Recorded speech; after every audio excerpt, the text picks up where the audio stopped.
ओम श्री सद्गुरुदेवाय नमः। उमा महेश्वराभ्यां नमः। धर्मदादेव्यै नमः। हम हनुमते नमः। अंजनी गर्भ संभूत कपिंद्र सचिवोत्तम राम प्रिय नमस्तुभ्यं हनुमद रक्ष सर्वदा। हनुमान जी का एक नाम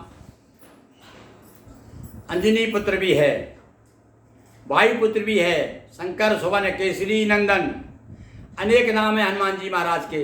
आज हम हनुमान जी महाराज की माता श्री अंजना देवी की कथा आपको सुना रहे हैं कि अंजना ने भी भैया केसरी और अंजना दोनों ने मिलकर के भगवान की बहुत कठिन तपस्या की थी। किसकी? वायु देवता की तपस्या की थी, जिससे वायु देव प्रसन्न होकर के क्योंकि इनके शादी होने के बहुत समय बीत गया, केसरी के साथ में अंजना की शादी हुई किंतु संतान नहीं हुई। तब अंजना ने मतंग ऋषि के पास जाकर के प्रश्न किया कि महाराज मुझे कुछ उपाय बताइए। तब मतंग ऋषि ने कहा कि आप वेंकट पर्वत पर जाकर के और वहाँ जा पर कौन सी नदी है, उन नदी का नाम भी बताया, और वहाँ जाकर के आप तपस्या कीजिए, भगवान का ध्यान कीजिए, बारह भगवान भी मिलेंगे, उनको भी प्रणाम कीजिए रास्ते में, और जो भी सरिताएँ मिलें, जो तीर्थ मिलें, उनको भी प्रणाम करते हुए और वहाँ जाकर के आप वेंकट पर्वत पर जाकर के तपस्या कीजिए। तब ये कर्नाटक प्रांत की कथा सुनाई जा रही है, कर्नाटक क्षेत्र की है। ये वेंकट पर्वत वहीं है, जिसकी वृषभाचल भी कहते हैं, उसे शेषाचल भी कहते हैं। तो यहाँ पर ये खंड समाप्त होने वाला, इसके बाद से हम उत्कल खंड में प्रवेश करेंगे। तो आज हम आपको स्कंद पुराण के अंतर्गत अंजना माता की कथा सुना रहे हैं। इसके पूर्व आपसे एक आग्रह करते हैं कि आप हमारे चैनल को शेयर करें, लाइक करें और सब्सक्राइब करें, ताकि हम लोग आपको निश्चित रूप से समय समय पर और भी नई कथा सुनाते रहें। धन्यवाद। सुनिए अंजना माता की कथा। पुरा काल में अंजना पाने हित संतान, ऋषि मतंग गया देश से तप में दीना ध्यान। केसरी साथ अंजना परिणय, बीत रहा था यौवन सुख में, रहते ग्रस्त बहुत दिन बीते, किंतु रहा अनुभव है रीते। एक हृदय में दुख समाना, अब तक नहीं हुई संताना। दोनों ऋषि मतंग ढिंग आए, आश्रम में आशीष नवाए। हार केसरी, कपिराज केसरी और अंजना दोनों वन में विचरण कर रहे हैं, गृहस्थाश्रम का सुख भोग रहे हैं, किंतु अधिक समय हो गया, उसके बाद में भी कोई संतान उन्हें प्राप्त नहीं हुई।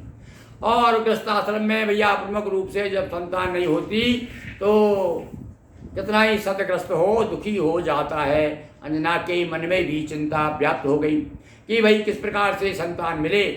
तो एक बार दोनों पति पत्नी मतंग ऋषि के आश्रम में पहुंचे और जाकर के उन्होंने दंडवत प्रणाम किया।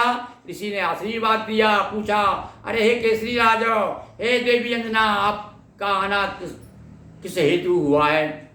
उन्होंने कहा, महाराज बहुत दिन हुए, हमारे यहाँ कोई संतान नहीं है, आप कृपा कीजिए, कोई ऐसा उपाय बताइए, ऐसा कोई विधान बताइए, जब तब जो भी आप बताएं हम सब करने को तैयार हैं। हमें एक सुंदर पुत्र की आवश्यकता है, हमें पुत्र चाहिए।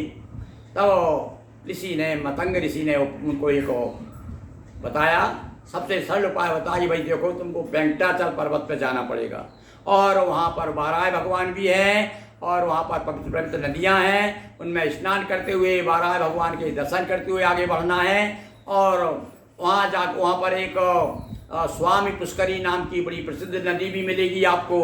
तो इन सबको सब में स्नान करना, ध्यान करना, दान पुण्य करना, और वायुदेव का आप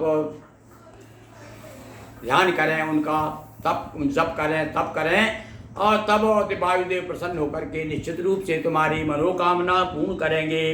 दोनों ऋषि मतंग ढिग आए, आश्रम में आशीष नवाए। ऋषि कुछ विधान बतलाए, जिससे गोद जिससे पुत्र गोद में आए। ऋषि मतंग ने तब समझा कर भेज दिया वेंकट पर्वत पर। वहाँ स्वर्ण मुखरी है नदिया, जिसका जल निर्मल है बढ़िया। तट पर तीर्थ सुशोभित अनगिन, मिले सफलता ना पूजे बिन। और भैया उस तीर्थ, उस पर्वत पर अनेक अच्छे अच्छे तीर्थ हैं और उनका भी सेवन करना है आपको। श्री वाराह करें नित्यवासा, तट पर संग श्री शंभु निवासा। वहीं भगवान शिव का भी निवास है उस पर्वत पर, और वाराह भगवान भी हैं, भगवान श्रीनिवास यानी भगवान विष्णु भी, और उनको बड़ा प्रिय है पर्वत। भगवान विष्णु को तो बहुत ही प्रिय है कहा गया ये वेंकट पर्वत जो है।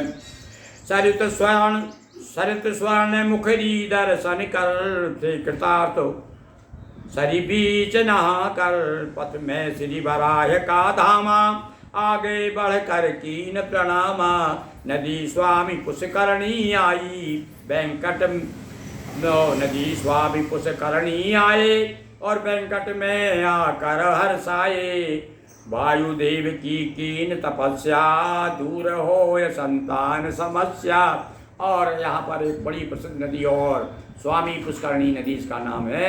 इसके किनारे आकर के रास्ते में स्वर्णमुखी मिली, उसको पार किया। वहीं पर बारह भगवान के दर्शन किए, उनको प्रणाम किए। उसके बाद आगे बढ़ते हैं हमारे अंजना और केसरी दोनों जा करके वायुदेव की तपस्या में लीन हो गए। देख कठिन तप वायु पधारे, कहा दूर अब कष्ट तुम्हारे। वायुदेव प्रसन्न हो गए, प्रसन्न होकर के सामने खड़े हैं और कह रहे हैं अरे हे अंजना, हे केसरी, आंखें खोलो, हम तुम्हारे समक्ष खड़े हुए हैं, हम वायुदेव हैं, क्या चाहते हो? तुमने हमें आह्वान किया है, याद किया है, हमारा भजन किया है, तपस्या की है, आज हम बहुत प्रसन्न हैं। हूँ प्रसन्न मांगो वरदाना, और कहा वंदना कृपा निधाना। अंजना कहने लगी हे महाराज, मुझको एक संतान चाहिए और बुद्धिमान बलवान चाहिए। ऐसी संतान हो जो बुद्धिमान भी हो और बल में भी जो श्रेष्ठ हो, ऐसी संतान देने का, ऐसा पुत्र देने की कृपा करें। तो वायुदेव दे कर गए मन चाहा वरदान, पुत्र रूप में अंजना प्राप्त किए हनुमान।